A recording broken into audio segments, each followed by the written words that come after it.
What is up, guys? Welcome back to Dan's Reviews, and today I'm back for another Walking Dead video for today. This is going to be doing another video for The Walking Dead, and we are going to revisit the first half and the first part of the final season of The Walking Dead. After a lot of fan reactions and after a few months of letting it sit, it's time to ask the simple question: was 11A of The Walking Dead a failed attempt at a first part of a final season?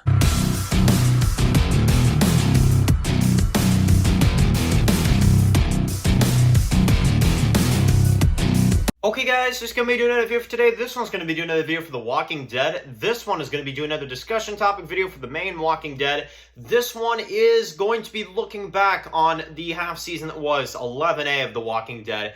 Time has passed, and a hell of a lot of time has passed by because it feels like this show has been off for over a year. I don't know why this break has really felt long, but now that we've had a few months to kind of sit on 11A, we've had time to go over it. At least I have. I've rewatched the half season a good few times.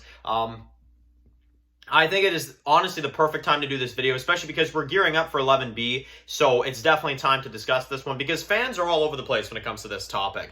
But the simple question is, was 11A of The Walking Dead a fail for a beginning of a final season? That's what we're here to discuss today. So as a season, okay, now as a season, is 11A a fail if it was just your average season? No, I think it's a fine half season. I think they've done basically everything that they've needed to do to make it as epic as they could, just as your next, as an 11th season. Like, yeah, it's a really good season, a lot of good action, a lot of, good stuff going on, and, it's good. But as a final season, as your first part of 3 of your final season, am I getting out of this half season feeling like the ending is here as I should? That's when the question really comes in. Did they fail when it comes to starting and kicking off this final season? Now, first of all, I want to hear from you guys in the comments because I can't do this on my own. Do you guys think that this is a fail for a beginning of a final season? Do you feel like when you got out of 11A, were you sitting there and you were like, damn, I mean, that was pretty good, but it doesn't really feel like an ending to me. It kind of just feels like more 10C, which that example has been used a lot. That's another main reason why I'm doing this video. Now, let's talk about what they've done in 11A. We've seen the Commonwealth, which arguably, but for me, I feel like the Commonwealth storyline was a very well done storyline. They've done everything that they needed to do, and we're about to get Pamela now, so really, I think that they did a fine job with the Commonwealth storyline, introducing it. Introducing Mercer, introducing Lance, really good stuff. I'd say the only gap in there is the fake Stephanie storyline, which I'm a little intrigued on what they're going to do with her in the second half, so I'm honestly okay with it, at least for now. So, yeah, I think the Commonwealth was a hit, and I think a lot of you guys enjoyed it too. Like, it was a storyline that definitely was very intriguing, and I thought it was very cool to see a new location and all that stuff, and that's from the comics, so of course they're going to do good with that. Now, the Maggie and Negan storyline this season, that's the other big storyline that we had.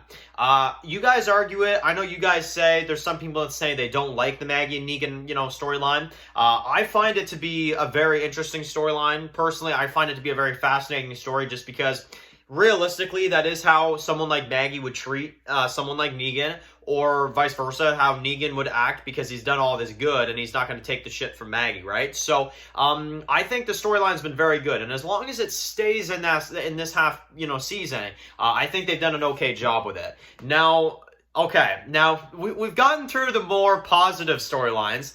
Let's talk about the elephant in the room and the biggest part of this entire half season. Our main threat, which of course is going to be your main focus of a half season, as it should be. The frickin' Reapers. Okay, so this is when the whole fail idea comes in here for 11A. Because here's the thing, I really like the Maggie and Negan storyline. I really like the Commonwealth storyline. Hell, I even like the friggin' Connie and Virgil storyline, which I didn't think I was going to like that, but they did a really good job with that. Made you feel like you were watching some kind of scary movie from the frickin' 80s or something. Like, it really was really interesting. Here's when the half season starts to fail. The Reapers' introduction, and when they attack our crew on the road at the end of the second episode, very well done. When they're hunting them down, they're chasing them, they're trying to murder them, they're throwing knives at them, keep that shit up, because I tell you, I was on the edge of my freaking seat, as I should be. And literally the whole rest of that episode, I really enjoyed it. Episode 4 is when it all went downhill. Leah's introduction, I would have been fine with it. But here's the problem. The freaking leader of this freaking group is a joke. I mean, I'm sorry. It's like, I mean, what's the best way to describe it? Like, it's as if Negan and the Saviors were walking around, you know, bashing people's heads in and stuff, and then you find out that the leader is Mickey Mouse. Like, you know, that's the kind of friggin' bullshit we were served with this group, right? It's like, you know, you got this intimidating group, looks like something out of the freaking Purge. I know some people have compared them to that. But let's just say it like this. Their leader is a clown. Legit. He could be a clown at a circus party. Like, I'm not even joking when I say that. Pope is so laughable. When he came in and they were playing this dramatic music with this Mario-style mustache, and he's yelling all the time. At one moment, he considers his soldiers like his family. The next second, he's willing to get a bunch of them killed just so that he can survive with, like, friggin' Shaw and Carver. Like, I don't get it. This guy makes no sense. And he's not intimidating, and that's the main problem. I could get past the rest of the stuff, but you need to have your villain be intimidating. The fact that this guy is the leader of these kind of people that are this capable is unbelievable to me. Honestly, it is absolutely unbelievable to me. So now the question is, did they fail in 11A? Here's the way I would look at 11A. Because I know a lot of people look at 11A and they said that the whole half season was a fail. Here's how I would kind of look at the half season. I think Commonwealth, success. Maggie, Negan, call me nuts, success. Because I think they did a really good job with that storyline. And the Reapers, fail. Okay? And here's my main thing about it. If 1109 has a very strong ending to the Reapers, it might affect this later. As right now, where I stand with the Reapers, I don't like them as villains. I think they were very, very, very scary to start. I'm not going to lie to you there. And if you would have asked me this question after the third episode, I would have been like, they are fucking awesome. Like, you know, excuse my language, but they are really, really good. But after this, no, I'm sorry. They are an absolute joke. And it is mostly to do with Pope. Honestly, I could get past Leah and Carver. But you took my fear away when you took off the masks. First of all, I thought that was a really cool concept. And then you turned them into just like these guys that don't wear masks anymore for some weird reason. Which, don't even sit there and try to tell me that that's not because they were trying to keep Leah in disguise until they were so-called ready to show her in the actual scene. And they're like, well, can't reveal her face. So when they're fighting Daryl at the beginning of 1104, we're just going to have her point like this, and that'll be fine. She won't say anything. Because why? Because they can't, you know? Because they know that if she says something, duh, it'll reveal, right? So what does she do in 1104 when they're chasing Dog and Daryl? That's Leah the whole time in the introduction. Just pointing. Like, who the fuck, like, who came up with this idea? I'm sorry, but it's so freaking laughable. Like, I'm sorry. But I don't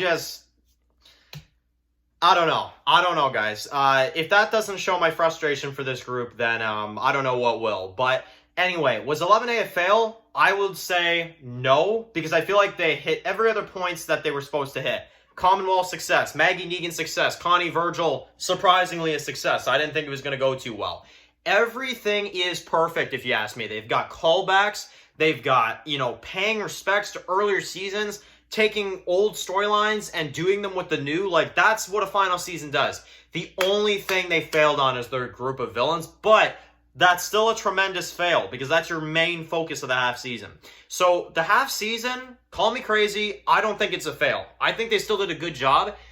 I would say about, you know, 40%, which are your villains, that's when the fail part comes in. So 11A for me, it's not a fail. I, as a matter of fact, really enjoy it. But I think that if the Reapers were more scary and we didn't have Pope, and that's your main one right there, you keep the masks, you don't have Pope, and if you have Pope, you pick a better actor. I'm sorry, but Richie Coster, like, he is good, he's a good actor, but not for this. Like, I don't know why they chose him for this. I'm sorry, but someone has to say it, and that someone, at least for right now, is me. I don't think that his acting was exactly what it needed to be. I think that they needed to get someone that is more of a scary, you know, threatening type of, you know, villain. And Sorry to say, Pope just was not it. So, anyway, let me know in the comments what you guys think. Definitely write your comments in the comment section below. And, of course, guys, if you're new here, click to subscribe and tune up some of my videos for The Walking Dead. Follow Dan's Walking Dead videos, guys. And, of course, I'll see you guys really soon for that video for The Walking Dead. Enjoy the rest of your day, guys, and peace out. My God, no!